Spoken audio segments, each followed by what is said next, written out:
أعوذ بالله من الشيطان الرجيم. بسم الله الرحمن الرحيم. رب اشرح لي صدري ويسر لي أمري واحلل عقدة من لساني يفقهوا قولي رب زدني علما. السلام علیکم ورحمۃ اللہ وبرکاتہ. تو کیسے میرے بہنیں؟ اللہ آپ سب کو خیر اور عافیت سے ہی رکھے، آمین یا رب العالمین. تو الحمدللہ ہم نے حدیث نمبر 13 مکمل کر لیا تھا. آج ہم حدیث نمبر 14 دیکھیں گے انشاءاللہ. حدیث نمبر 14 ہے، بسم اللہ الرحمن الرحیم. من غش فلیس منا، من غش فلیس منا. جو دھوکہ دے وہ ہم میں سے نہیں، جو دھوکہ دے وہ ہم میں سے نہیں. تو قرآن سے ہم دلیل دیکھیں گے انشاءاللہ اس حدیث کی. سورہ مطففین میں آیت 1 سے 3 تک اللہ سبحانہ وتعالیٰ نے فرمایا، وَيْلٌ لِّلْمُطَفِّفِينَ الَّذِينَ إِذَا اكْتَالُوا عَلَى النَّاسِ يَسْتَوْفُونَ وَإِذَا كَالُوهُمْ أَو وَّزَنُوهُمْ يَخْسِرُونَ. تباہی ہے ان لوگوں کے لیے جو ناپ تول میں دھوکہ دیتے ہیں. جب لوگوں سے ناپ تول کر لیتے ہیں تو پورا لیتے ہیں، لیکن جب انہیں دیتے ہیں تو کم دیتے ہیں. تو یہ آیت کیا ہے؟ دھوکے بازی کا بہت ہی سخت وارننگ دیا گیا ہے. اس آیت میں اللہ سبحانہ وتعالیٰ نے سورہ نساء میں بھی اسی طریقے کا ایک آیا بیان کیا ہے یا فرمایا ہے، جو ہے آیت نمبر 29، جس کا ترجمہ یہ ہے کہ اے ایمان والو، آپس میں ایک دوسرے کا مال ناحق طریقے سے مت کھاؤ، سوائے اس کے کہ تمہاری آپسی راضی نامہ تجارت ہو. حدیث سے ہمیں کیا معلوم ہوتا ہے کہ ہمیں ایک دوسرے کا مال ناحق یعنی غلط طریقے سے ہمیں نہیں کھانا چاہیے. ایک رات کی بات ہے، حضرت عمر رضی اللہ تعالیٰ عنہ مدینے کے گلیوں کا جائزہ لے رہے تھے. انہوں نے دیکھا ایک ماں اپنی بیٹی سے کہہ رہی تھی، دودھ میں پانی ملا دو، زیادہ پیسے ملیں گے. لڑکی نے جواب دیا، امیر المومنین حضرت عمر رضی اللہ تعالیٰ عنہ نے منع کیا ہے دودھ میں پانی ملانے سے. تو ماں کیا بولی، عمر تو یہاں نہیں ہے، وہ کیا دیکھیں گے؟ تو لڑکی نے کیا جواب دیا، عمر نہیں دیکھ رہے لیکن اس کا رب تو دیکھ رہا ہے نا. تو حضرت عمر رضی اللہ تعالیٰ عنہ اس واقعے سے اتنا متاثر ہوئے کہ اگلے ہی دن انہوں نے اس لڑکی سے اپنے بیٹی کی شادی کروا دی. آگے چل کر اس لڑکی کی نسل سے حضرت عمر بن عبدالعزیز پیدا ہوئے، جو ایک عظیم اور انصاف پسند خلیفہ بنے. الحمدللہ. تو دیکھو، ایک ایمانداری کا کام کرنے سے اللہ سبحانہ وتعالیٰ نے کتنا بڑا تحفہ دیا نا اس لڑکی کو.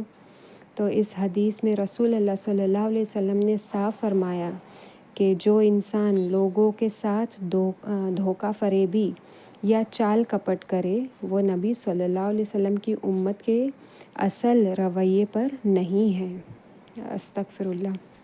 اللہ ہم سب کو ایمانداری سے کام کرنے کی توفیق عطا فرمائے، آمین یا رب العالمین. یہ نفرت اور انتہائی سخت تنبیہ ہے. یہ کہنا کہ وہ ہم میں سے نہیں، اس کا مطلب کیا ہے کہ اس کا رویہ اسلامی اخلاق کے خلاف ہے. وہ مسلمان کے درجے پر ہے لیکن اس کا عمل اسے مسلمانوں جیسے زندگی سے الگ کر دیتا ہے. ایسا شخص نبی کریم صلی اللہ علیہ وسلم کی سنت اور طریقے سے دور ہے. ہم کیا کرتے، ہم کس کو دھوکہ دے رہے ہیں؟ اللہ کو یا اپنے آپ کو؟ وہ اللہ جس نے 24 گھنٹے ہمارے اوپر کیمرہ لگایا ہوا ہے، وہ کیمرہ لگا ہوا ہے. سوچو، اگر ہم کوئی ایک پروگرام میں گئے ہیں وہاں لائیو ٹیلی کاسٹ ہو رہا ہے، وہ ہو سکتا ہے اسلامک کوئی بھی پروگرام ہو، اور وہاں ہم جب گئے ہیں ہمیں پتہ ہے کہ لائیو ٹیلی کاسٹ ہو رہا ہے، ہاں لوگ ہمیں دیکھ رہے ہیں، تو آپ اپنے آپ کو کیسے پریزنٹ کریں گے، آپ کیسے سامنے اپنے آپ کو رکھیں گے، ایک دم بہترین طریقے سے رکھیں گے، رائٹ؟ تو کیا ہمارا عمل ایسا ہی بہترین نہ ہو جب اللہ کے پاس ان فرشتوں کے ذریعے ہمارا اعمال پیش کیا جاتا ہے؟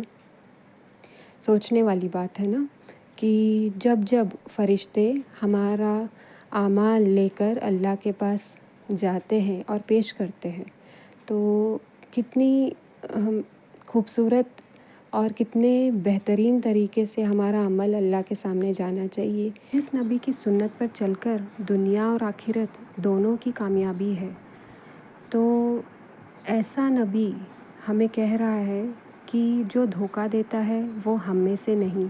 کتنی بڑی بات ہے نا؟ کیا صرف کاروبار میں، ناپ تول میں دھوکہ دینا دھوکہ ہے؟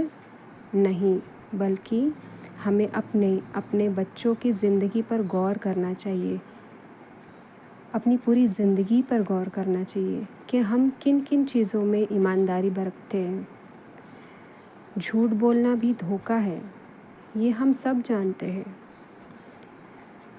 ہم کتنی باتوں میں اگر کچھ چھپانا ہوتا ہے تو ہم کس طرح سے اپنا پیچھا چھڑاتے ہیں. ہم کتنی آسانی سے چھوٹی چھوٹی باتوں میں جھوٹ بول دیتے ہیں، دھوکہ کر دیتے ہیں. ہمارے بچے اسکول میں جب جاتے ہیں، کیا وہ ہر کام میں ایماندار ہوتے ہیں؟ کیا ہم نے انہیں نبی صلی اللہ علیہ وسلم کی سنت بتائی ہے؟ کیا ہم نے اپنے اسلام کی سنت بتائی ہے؟ کیا نبی کی سیرت ان کے سامنے کبھی رکھ کر دیکھا ہے؟ کیا نبی کی سیرت ہم نے کبھی ان کو بتایا کہ کن کن مشقتوں کے بعد دین ہم تک آیا ہے؟ کتنی بڑی نعمت ہے ایمان کا ملنا. کیا ہم نے سوچا ہے اس بات پر؟ تو ہم آج سے اس حدیث پر غور کریں گے کہ باریک باریک چیزوں پر اسلام ٹکا ہوا ہے. الحمدللہ ہمیں ہر چیز میں آنیسٹی رکھنی ہے، ہر بات میں آنیسٹی آنی چاہیے ہمارے اندر. تو ہم کوشش کریں گے انشاءاللہ. اس حدیث سے ریلیٹڈ ہمیں غور و فکر کرنی ہے کہ ہمارا اسلام ہمیں کیا بتاتا ہے. تو امید کرتی ہوں آپ کو یہ حدیث سمجھ میں آئی ہوگی، اور ہم سب مل کر کوشش کریں گے کہ ہم ایک ایماندار زندگی گزار کر اس دنیا سے جائیں انشاءاللہ.